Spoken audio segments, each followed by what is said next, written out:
എങ്ങനെയുണ്ട്? ഓ, നിന്റെ തൊലിക്കെട്ടി സമ്മതിച്ചിരിക്കുന്നു. എന്നാൽ ഈ ഒരു സിറ്റുവേഷനിൽ എന്നെ ഇവിടെ ഒറ്റക്കിട്ടിട്ട് നിനക്ക് ഡാൻസും കോപ്പും ചെയ്യാൻ എങ്ങനെ മനസ്സ് വന്നടാ? ഏതായാലും നിന്റെ കാര്യം പോക്ക. ഞാൻ എന്റെ ലൈഫെങ്കിലും ഭാസുരമാക്കട്ടെ. ഓവർ സ്മാർട്ട് ആവാതെ. വേണ്ടി വന്ന് നിന്നെ ഇതിനകത്ത് കയറ്റാൻ എനിക്ക് അറിയാമല്ലഞ്ഞിട്ടല്ല. നീ യമുനയെ തട്ടിക്കൊണ്ടുപോകാൻ വന്ന് ചാരനാണെന്ന് ഡോക്ടറോട് പറഞ്ഞിട്ട് ഞാൻ പുല്ലുപോലെ ഇറങ്ങിപ്പോവും. കിടക്കണോ എനിക്കതിനകത്ത്? ഞാൻ തമാശ പറഞ്ഞല്ലേ. അടി ഉറപ്പില്ല.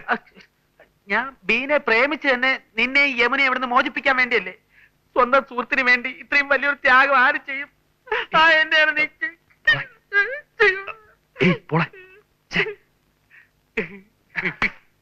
മറ്റുള്ള രോഗികളെ പോലെ പ്രഭാകരൻ സാറിന് സിസ്റ്റർ കാണരുത്. ഒരു കലാകാരന്റെ ജീവിതം വളരെ വിലപിടിപ്പുള്ളതാണ്. ഹലോ, വേഗം ഒരു ഇഞ്ചക്ഷൻ കൊടുത്ത്. ഇനി ഇഞ്ചക്ഷൻ ആവശ്യമുണ്ടോ? ഇഞ്ചക്ഷന്റെ ആവശ്യമുണ്ട്, കൊടുക്കണം. വന്നേ, ഒരു മിനിറ്റ്. എന്താ? വാ. കുഞ്ഞിരാമൻ ചേട്ടൻ ഇവിടെ വന്നിട്ട് എത്ര കൊല്ലമായി? 5-6 കൊല്ലമായിക്കണം. അതാണ് കുഴപ്പം. എന്ത് കുഴപ്പം? അല്ല, നല്ലൊരു കലാകാരന്റെ ജീവിതം ഇവിടെ കിടന്ന് നശിച്ചു പോയല്ലോ. സാരമില്ല, ഞങ്ങളുടെ വിശ്വകലാ തിയേറ്റേഴ്സിൽ ഞങ്ങളൊരു ചാൻസ് ചേട്ടന് വാങ്ങിച്ചു തരാം. എന്നാ പ്രഭാകരൻ സാറിനെ ഡിസ്ചാർജ് ചെയ്യുന്ന കാര്യം ഞാൻ ഏറ്റു. വരൂ സിസ്റ്റർ.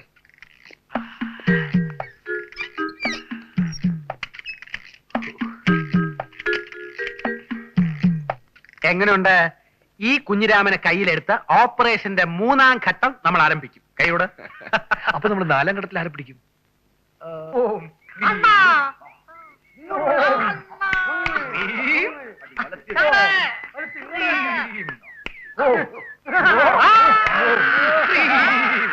ആകാശവാണി സംസ്കൃതത്തിൽ വാർത്തകൾ വായിക്കുന്നത് ശങ്കരവേലു. എം ആകാശവാണി സംപ്രതി വാർത്താഹ സുയന്താം പ്രവാചക ബലദേവാനന്ദ സാഗര ശ്രീഹരിക്കോട്ടയാം റോക്കറ്റാം വിക്ഷേപണാഹ മൂക്കുംകുത്ത് വീണാഹ 32 കോടി പോയാഹ.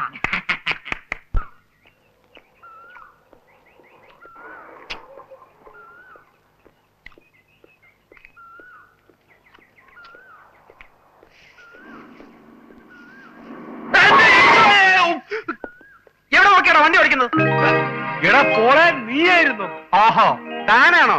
താൻ എന്നെ വണ്ടി എത്തി കൊല്ലാൻ നോക്കിയാണല്ലേ? കൊള്ളാം. തേടിയ വള്ളി കാലി ചുറ്റെന്ന് പറഞ്ഞ പോലെയായി. നിങ്ങളിത് എവിടെ ആയിരുന്നു മക്കളെ? ഞാൻ നിങ്ങളെ അന്വേഷിക്കാൻ തുടങ്ങിയ നാളെ എത്രയാണെന്ന് അറിയാവോ? താൻ എന്തിനാ ഞങ്ങൾ അന്വേഷിക്കുന്നത്? നീ എന്താ ഈ പറയുന്നേ? ഇങ്ങനെ നടന്നാ മതിയോ? നമുക്ക് നാടകം കളിക്കണ്ടേ? പ്രഭാകരൻ എവിടെ? ഞങ്ങള് നാടൻ കളിയൊക്കെ നിർത്തി. നിർത്തിയോ? പിന്നെ ഞാൻ നിങ്ങൾ ദേഷ്യത്തിൽ പറഞ്ഞെന്ന് വെച്ച് നിങ്ങളത് കാര്യത്തിലെടുക്കാവോ? നീ അറിഞ്ഞോ? സ്റ്റേറ്റ് അവാർഡ് പ്രഖ്യാപിച്ചു. കഴിഞ്ഞ വർഷത്തെ ഏറ്റവും നല്ല നാടകനാടനുള്ള അവാർഡ് നമ്മുടെ പ്രഭാകരനാ. നേരം? എന്നിട്ട് പത്രത്തിലൊന്നും കണ്ടില്ലല്ലോ. ഇന്ന് രാവിലെ ഫോണിൽ വിളിച്ചു പറഞ്ഞതാ. നാളത്തെ പത്രത്തിൽ എല്ലാ വിവരങ്ങളും ഉണ്ടാവും. നല്ല നാടകത്തിനുള്ള അവാർഡ് നമുക്കാടാ. നിങ്ങൾ അന്വേഷിക്കുന്ന സ്ഥലമൊന്നുമില്ല. ഞാൻ പ്രഭാകരന്റെ വീട്ടിലും പോയിരുന്നു. വീട്ടിൽ പോയി എങ്ങനെയാണ്? പ്രഭ ഭ്രാന്താശുപത്രിയിലല്ലേ? പ്രശാന്തി മെന്റൽ ക്ലിനിക്കിൽ. ഭ്രാന്താശുപത്രിയിലോ? ആരോടും പറയരുത്. സത്യമായിട്ടൊന്നും ഭ്രാന്തൊന്നുമില്ല. പ്രഭയ്ക്ക് ഭ്രാന്താശുപത്രി ജോലി കിട്ടി. അതാ. പ്രശാന്തി മെന്റൽ ക്ലിനിക്. നേരാണോ വക്കസിൻ ചേട്ടാ? എനിക്കാണോ ഇപ്രാവശ്യം അവാർഡ്? അതേടാ മോനെ. ചേട്ടാ, ഈ ബെസ്റ്റ് ആക്ടറിന് എന്റെ പേരൊന്നും പരിഗണനയിൽ വന്നില്ലേ? നിന്റെ പേര് ജഡ്ജിങ് കമ്മിറ്റി പ്രത്യേകം പറഞ്ഞിട്ടുണ്ടായിരുന്നു. കണ്ടോ? എടാ, നീ 3 പ്രാവശ്യം ഡയലോഗ് തെറ്റിച്ച് ഒഴിച്ചാൽ നാടകത്തിൽ ഒരു കുഴപ്പമില്ലെന്നാണ് അവരുടെ ഏകകണ്ഠമായ അഭിപ്രായം. അല്ല, ഇവനത് എന്ത് പറ്റി? അത് ഞങ്ങൾ യമുനയെ രക്ഷിക്കാൻ വേണ്ടി അന്ന് ബക്കറ്റൻ ചേട്ടൻ വണ്ടി ഇറക്കി വിട്ടപ്പോ പെട്ടെന്നുണ്ടായ ഷോക്കിൽ സംഭവിച്ചതാ. എന്റെ കർത്താവേ, എന്നോട് പൊറുക്കണേ. പ്രഭാകരന് അത്രമാത്രം ആത്മാർത്ഥതായിരുന്നു ചേട്ടനോട്. കുറ്റബോധം എന്നെ വേട്ടയായിരുന്നു പ്രഭാകര. എനിക്കും ഷോക്ക് വന്നതാ. ഭാഗ്യത്തിന് ഇവനെ പോലെ വട്ടായില്ല. നിനക്കിനി പ്രത്യേകിച്ച് വട്ടുവരേണ്ട കാര്യമൊന്നുമില്ലല്ലോ. ചേട്ടാ, ഇവൻ പറയുന്നൊന്നും വിശ്വസിക്കരുത്. ഞാൻ ഭ്രാന്തനായിട്ട് അഭിനയിക്കുകയല്ലേ? വേണ്ട. ഇപ്പോഴും സ്റ്റേജിലാണെന്നാണ് അവന്റെ വിചാരം. ഭ്രാന്തൻ റോളിന് പ്രഭാകരനെ വെല്ലാൻ വേറെ ആള് ജനിക്കണം. അറം പറ്റിയല്ലോടാ മോനെ. ചേട്ടാ, സത്യമായിട്ട് എനിക്ക് ഭ്രാന്തില്ല. ഇതൊക്കെ ഞങ്ങളുടെ ഒരു പ്ലാൻ അല്ലേ? പറഞ്ഞു കൊടുക്കണം പുല്ലേ. കണ്ടോ, വയലന്റ് ആകാൻ തുടങ്ങിയിട്ടുണ്ട്. എന്റെ പൊന്ന് ചേട്ടാ, ഞാൻ എന്ത് ചെയ്യും? ഡോക്ടർമാര് വളരെ വില കൂടിയ മരുന്നുകളാണ് കുറിച്ച് തന്നിരിക്കുന്നത്. പോരാത്തിന് ഡെയിലി 6 നേരം ഫ്രൂട്ട്സും പാലും വാങ്ങിച്ചു കൊടുക്കണം. ഇതിനൊക്കെ കാശിന് ഞാൻ എവിടെ പോകും? നല്ല കാര്യമായി പോയി. വിശ്വകലാ തിയേറ്റേഴ്സിന് അഭിമാന സ്തംഭം ഇങ്ങനെ ഭ്രാന്തനായി കിടന്ന് മരിക്കാൻ ഞാൻ സമ്മതിക്കത്തില്ല. നിനക്ക് എത്ര കാശ് വേണം പറ? 1000 രൂപയുണ്ട്, പിടിച്ചു. Thank you. ദാനശീലത്തിൽ കർണന്റെ ചേട്ടനാണ് വക്കത്തൻ ചേട്ടനെന്ന് ഞാൻ കേട്ടിട്ടേ ഉള്ളൂ. അതൊന്നും സാരമില്ല. വീണ്ടും നാടകം കളിക്കാൻ തുടങ്ങുമ്പോ നിങ്ങളുടെ ശമ്പളത്തിൽ നിന്ന് ഞാൻ തിരിച്ചു പിടിച്ചോളാം. ഒരു മിനിറ്റ്, ഞാൻ ഇപ്പൊ വരാം. ദേ, ഒരുമാതിരി ആസാക്കരുത്. 6 നേരം ഫ്രൂട്ട്സ് നിന്റെ അച്ഛനും മേടിച്ചോണ്ട് കൊടുക്കണ. എന്റെ അച്ഛന് ഫ്രൂട്ട്സ് അത്ര ഇഷ്ടമല്ല. ഞാൻ ഇതിനകത്തുള്ള കാര്യം നീ എന്തിനാ മാപ്പിളോട് ചെന്ന് ഉലത്താൻ പോയത്? അത് ഒരു അബദ്ധം പറ്റി. അല്ല, അബദ്ധം പറ്റിയാണെന്ന് എനിക്ക് തോന്നും. എന്നാൽ അതല്ല കാര്യം. എടാ, വക്കച്ചൻ ചേട്ടന്റെ മനസ്സ് കുറ്റബോധം കൊണ്ട് നീറിക്കോട്ടെ എന്ന് കരുതി ഞാനിട്ട ഒരു പരിപാടിയാ. യമുനയുടെ കാര്യം പുള്ളി അറിയാനും പാടില്ല. എടാ പോളെ, നീ കടയിൽ പോയി കുറച്ച് വിഷം വാങ്ങിച്ചോണ്ട് പോടാ. എന്ത് വിഷം? എന്ത് വിഷമെങ്കിലും ആയിക്കോട്ടെ, എന്നിട്ട് അതെനിക്ക് കലക്കിത്ത. എടാ പരമത്തെണ്ടി, നിന്റെ ഒടുക്കലത്തെ ഒരു ഐഡിയ കാരണമാ ഞാൻ ഈ കോലത്തിൽ ഇതിനകത്തായത്. എന്റെ കൺമുന്നിൽ കണ്ടുപോരുത്. പോടാ പോടാ.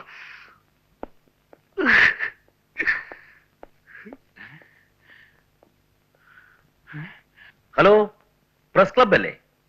ഞാൻ ചിറ്റാർ വക്കച്ചനാ. അതെ, വിശ്വനാഥ് തിയേറ്റേഴ്സിലെ വക്കച്ചൻ തന്നെ. പിന്നെ ഞാനിപ്പോ വിളിക്കാൻ കാരണം, ബെസ്റ്റ് ആക്ടർ അവാർഡ് കിട്ടിയ എന്റെ ട്രൂപ്പിൽ നിന്നുള്ള പിരപ്പംകൂട് പ്രഭാകരനല്ലേ, അയാൾ ഇവിടെ പ്രശാന്ത് മെന്റൽ ഹോസ്പിറ്റലിൽ ഉണ്ട്. അത് പിന്നെ പെട്ടെന്ന് ഒരു ഷോക്ക് ഉണ്ടായതാ. അതൊക്കെ നേരിട്ട് പറയാന്നേ. എങ്ങോട്ട് പോരെ? ഞാൻ ഇവിടെ ഉണ്ടാവും. വേഗം പോരെ. ശരി.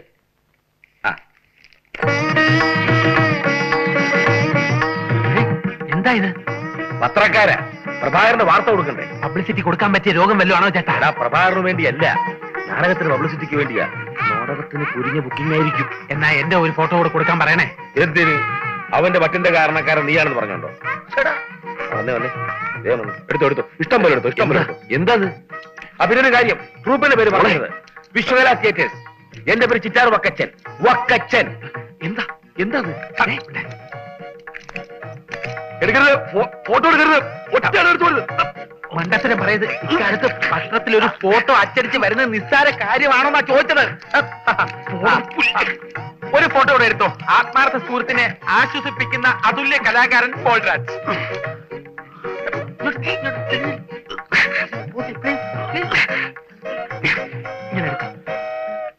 അരങ്ങിലെ പോലെ ജീവിതത്തിലും പത്രക്കാരൻ നന്നായിട്ട് എഴുതിയിട്ടുണ്ട്. അരങ്ങിൽ ഭ്രാന്തനായി അഭിനയിച്ച് ജീവിതത്തിലും ഭ്രാന്തനായി തീർന്ന അതുല്യനായ കലാകാരൻ.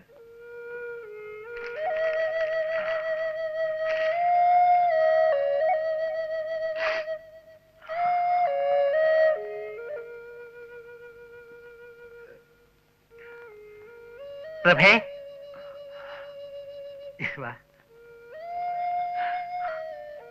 തൃപ്തിയായല്ലോ നിനക്ക്? ഏതായാലും നീ ആള് ഫേമസ് ആയില്ലേ? എനിക്ക് ചൊറിഞ്ഞു വരുന്നുണ്ട്. അയ്യോ, എവിടെ? എന്ത് പറ്റി? സോപ്പ് തേച്ച് ഒന്ന് കുളിച്ചു നോക്ക്. പോളെ, നീ ഒന്ന് മിണ്ടാതിരിക്കുന്നുണ്ടോ? ഈ ചെയ്തതൊക്കെ കുഴപ്പമാണെന്ന് നിനക്ക് ഇപ്പൊ തോന്നുന്നുണ്ടാവും. നമ്മൾ ഉദ്ദേശിക്കുന്ന രീതിയിൽ യമുനയെ ഇവിടുന്ന് രക്ഷപ്പെടുത്താൻ കഴിഞ്ഞാൽ നീ ആരാകും? വലിയ ഹീറോ.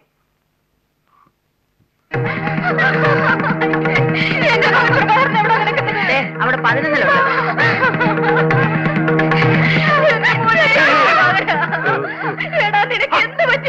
എനിക്കൊന്നുമില്ലെന്ന് പത്രത്തിൽ നിന്നാണ് ഞങ്ങൾ വിവരം അറിഞ്ഞത്. പല നാടകക്കാരികളും കൈവശം തന്നതായിരിക്കും.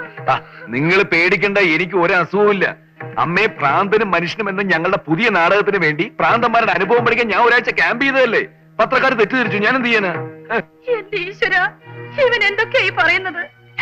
കുടുംബത്തിൽ ആകെ കൂടിയുള്ള ഒരു ആന്തരിക ഞങ്ങളോട് ഈ കടുങ്കൈ ചെയ്തല്ലോ. ഓ, കിടന്ന് കരയാതെ അമ്മേ, എനിക്കൊന്നും സംഭവിച്ചിട്ടില്ല. ദാ നോക്ക്, അമ്മയ്ക്കൊന്ന് പറഞ്ഞ് മനസ്സിലായി കൊടുപ്പീനെ. നമസ്കാരം. ഇങ്ങനെയൊക്കെ ഉണ്ടായിട്ട് നീ വീട്ടിൽ വന്നപ്പോ ഒരു വാക്ക് പറഞ്ഞോടാ ദുഷ്ട. ഇനിയും ചെന്ന് പത്രക്കാരൻ നാട്ടുകാരും വിളിച്ചോണ്ട് പാടാ. ഞങ്ങളുടെ ചേട്ടൻ എന്താ പറ്റിയേ? ഒന്ന് തുറന്നു പറഞ്ഞേ. ഇപ്പൊ ഭ്രാന്തിന് പല കാരണങ്ങളും ഇങ്ങനെ- നിനക്കറിയാം, ഒരു കാര്യമില്ലാതെ എന്റെ മോനിത് സംഭവിക്കുവോ? അല്ലമ്മേ, നിറച്ച് കാശ് കിട്ടാനുള്ള ഏർപ്പാടുണ്ടാക്കിയ ശേഷമാണ് പ്രഭാകരൻ ഭ്രാന്തനായത്. ഭ്രാന്ത് വന്നതിന് ശേഷം കാശ് കിട്ടിയിട്ട് എന്താ കാര്യം? അല്ലമ്മേ, ഇതിലൊരു വലിയ രഹസ്യം ഉണ്ടാ. എല്ലാവരും മാറിക്കേ. ഒരു കലാകാരൻ മറ്റൊരു കലാകാരൻ നൽകുന്ന സ്വീകരണമാണ്. സാറേ, ആ തലയൊന്നും വെറ്റിക്ക്, ഈ മാലയൊന്നും ഇട്ടോട്ടെ. കൊണ്ടുപോളൂ. അയ്യോ, ഇന്നല്പം കൂടുതലാണല്ലോ. സ്വല്പം ലേശം. സാരമില്ല, സാറേ, തലയൊന്നും കിട്ടിയ മാലയൊന്നും ഇട്ടോട്ടെ.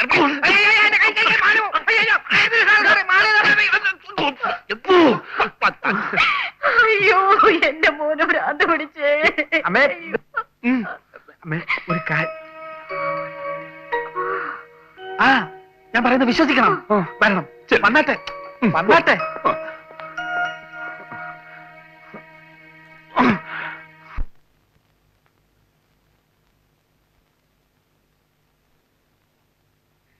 മോളെ,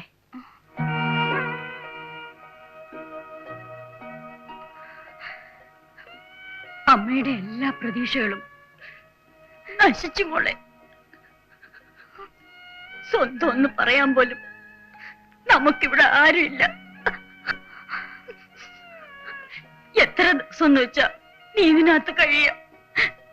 നിന്നെ ഇങ്ങനെ കാണാൻ ഈ അമ്മയ്ക്ക് ശക്തിയില്ല മോളെ. മോളുടെ മനസ്സറിയാവുന്ന ഈ അമ്മ പറയാൻ പാടില്ലാത്താണ്.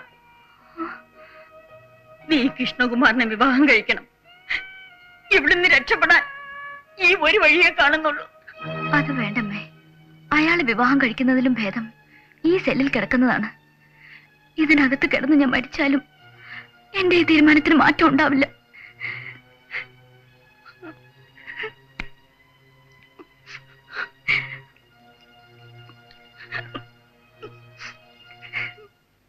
ഞാൻ ഫോൺ ചെയ്ത് ഇങ്ങോട്ട് വരാൻ പറഞ്ഞത് ഹോസ്പിറ്റലിൽ വെച്ച് സംസാരിക്കാനുള്ള ധൈര്യക്കുറവുണ്ടാ. അതെനിക്കറിയാം. ബീനയ്ക്ക് ഒത്തിരി കാര്യങ്ങൾ ഒറ്റയ്ക്കിരുന്ന് എന്നോട് പറയാനുണ്ടാവും. ഒരു കാമുകിയുടെ വികാരം എനിക്ക് മനസ്സിലാക്കാവുന്നതേ ഉള്ളൂ. പറയൂ. അതിനൊന്നല്ല ഇവിടെ വരാൻ പറഞ്ഞത്. പിന്നെ ഇന്ന് രാത്രി യമുനയുടെയും പ്രഭാകരന്റെയും സെല്ല് ഞാൻ തുറന്നു കൊടുക്കാം. ലീലാമ്മ സിസ്റ്ററിന്റെ എന്റെ അറ്റൻഡേഴ്സ് ഇന്ന് ലീവാണ്. ആനി സിസ്റ്റർക്ക് ഇന്ന് നൈറ്റ് ഡ്യൂട്ടി. അവര് കിടന്ന് ഉറങ്ങിക്കോളും. ഇന്ന് നല്ലൊരു ചാൻസാ. രാത്രി ഒരു 11 മണിയോട് അടുക്കുമ്പോ പോള് ഹോസ്പിറ്റലിന് തെക്കുവശത്തുള്ള റോഡിൽ വന്ന് നിൽക്കണം. അത് ഞാൻ ഏറ്റു. ദേ, ജീവൻ പണയം വെച്ചുള്ള സാഹസമാ ഞാൻ ചെയ്യാൻ പോകുന്നത്. ഓർമ്മയുണ്ടല്ലോ? ബീന ഒന്നും കൊണ്ട് പേടിക്കണ്ട. നന്മ ചെയ്യുന്ന മനസ്സുകളോടൊപ്പം ദൈവം എന്നും ഉണ്ടാകും.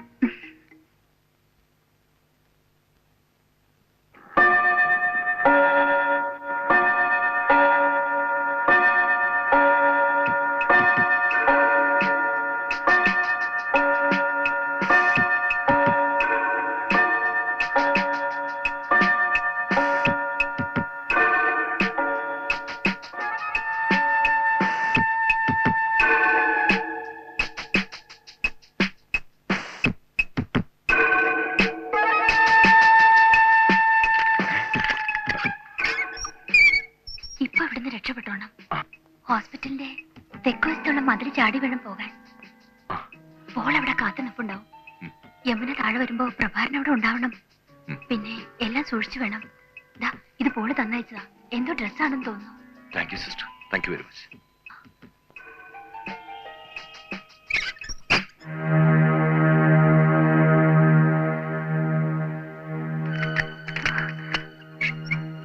പറഞ്ഞതെല്ലാം ഓർമ്മയുണ്ടല്ലോ. പ്രഭാരൻ ഉടനെ താഴെ വരും.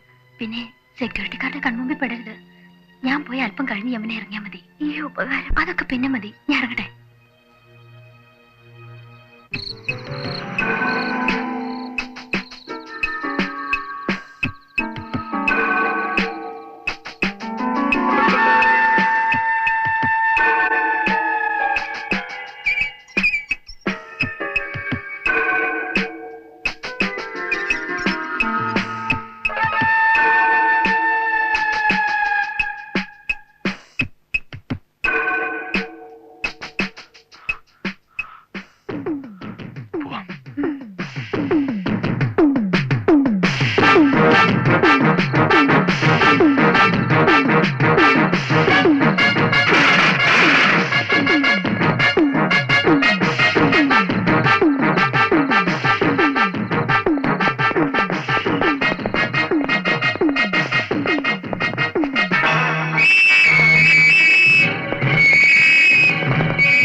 അവര് പുറത്തു തന്നെയുണ്ട്.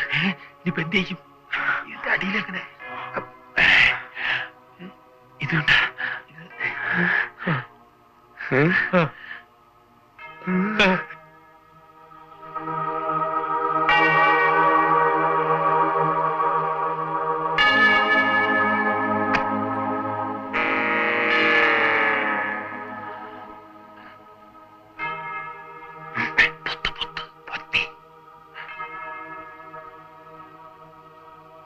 ആ ഭരണങ്ങാനത്തൊന്നും വരുന്നതല്ലേ? അതെ അതെ ഇത്രയും വൈകിയപ്പോ നിങ്ങൾ ഇനി ഇന്ന് എത്തുകയില്ലെന്നാ കരുതിയത്. അതെയോ? ധ്യാനം കൂടാൻ വന്ന ബാക്കി സിസ്റ്റേഴ്സ് എല്ലാം 6 മണിക്ക് മുമ്പ് തന്നെ എത്തി. ട്രെയിൻ ലേറ്റ് ആയി പോയതുകൊണ്ട് വൈകിപ്പോയതാ. നിങ്ങൾ ആഹാരം വല്ലതും കഴിച്ചതാണോ? ഒന്നും കഴിച്ചില്ല. കുടൽ കത്തിക്കരിയുന്ന വിശപ്പാണ്. എന്നാൽ ഡൈനിങ് ഹാളിലേക്ക് പോയിക്കോളൂ. നിൽക്കൂ. എന്താ ഈ കർച്ചിഫ് മൂക്കിൽ തന്നെ വെച്ചിരിക്കുന്നത്? ഞങ്ങൾക്ക് നല്ല ജലദോഷ. ആ, ഹച്ചി, നല്ല പനി. 110 ഡിഗ്രി വീതമുണ്ട്. അതെയോ? എന്നാ ഇന്നിനി ഒന്നും കഴിക്കണ്ട, റെസ്റ്റ് എടുത്തോളൂ. ദേ റൂം നമ്പർ 34ലേക്ക് പോയിക്കോളൂ. പനി അല്പം കുറഞ്ഞിട്ടുണ്ട്.